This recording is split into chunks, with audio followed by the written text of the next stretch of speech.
আসসালামু আলাইকুম ওয়া রাহমাতুল্লাহি ওয়া বারাকাতুহু। আশা করি সবাই সুস্থ আছেন, ভালো আছেন। সেই কামনায় আজকে আবার আমি মো মেকআপ ওয়ার্ল্ডের পক্ষ থেকে আপনাদের সামনে হাজির হলাম। আজকে কথা বলবো শীতকালীন সময়ে অনেক মেয়েদের, ছেলেদের চুল রুক্ষ হয়ে যায়। এটা চুলের আর্দ্রতাটা কমে যাওয়ার কারণে চুলটা অনেক রুক্ষ হয়ে যায়। সেই ক্ষেত্রে আপনারা অবশ্যই শ্যাম্পু যে সময় কিনবেন খেয়াল রাখবেন শ্যাম্পুটা ময়শ্চারাইজিং আছে কিনা। ময়শ্চারাইজিং থাকলে চুলের আর্দ্রতাটা ধরে রাখবে এবং চুল আপনার রুক্ষ হবে না।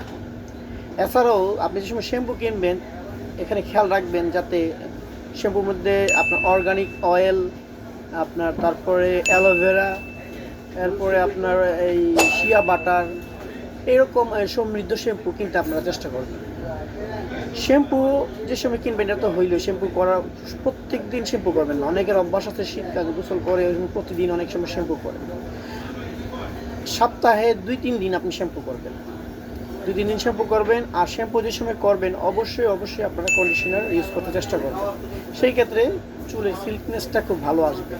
এছাড়াও হেয়ার মাস্ক কিনতে পাওয়া যায়, ভালো ব্র্যান্ডের হেয়ার মাস্ক দেখবেন যেটার মধ্যে অর্গানিক অয়েল দেওয়া আছে অথবা আপনার শিয়া বাটার টাইপের, অ্যালোভেরা দেওয়া আছে, এরকম টাইপের আপনার হেয়ার মাস্ক পাওয়া যায়। সপ্তাহে অন্তত 1বার অথবা 2বার আপনারা কন্ডিশনার পরিবর্তে আপনারা এই মাস্কটা লাগাইতে চেষ্টা করবেন। সেই ক্ষেত্রে দেখবেন আপনার চুলের আর্দ্রতাটা অনেকাংশেই বেড়ে যাবে, চুল রুক্ষটা আর হবে না। শ্যাম্পু কেনার সময় অনেক সময় এই সালফেট ফ্রি এই টাইপের শ্যাম্পু কিনতে চেষ্টা করবেন অথবা প্যারাবাইন ফ্রি। এই শ্যাম্পুগুলো আপনার চুলের আর্দ্রতা অনেকাংশেই ধরে রাখে, চুলকে আপনার ফেড করে না।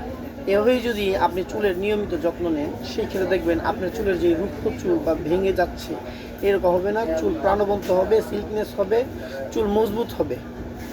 সবাই সুস্থ থাকবেন, ভালো থাকবেন, প্রত্যেকটা প্রোডাক্ট দেখে শুনে ক্রয় করবেন সেই আশায় আজকে এখান থেকে আমি বিদায় নিচ্ছি। আসসালামু আলাইকুম ওয়া রাহমাতুল্লাহি ওয়া বারাকাতুহু।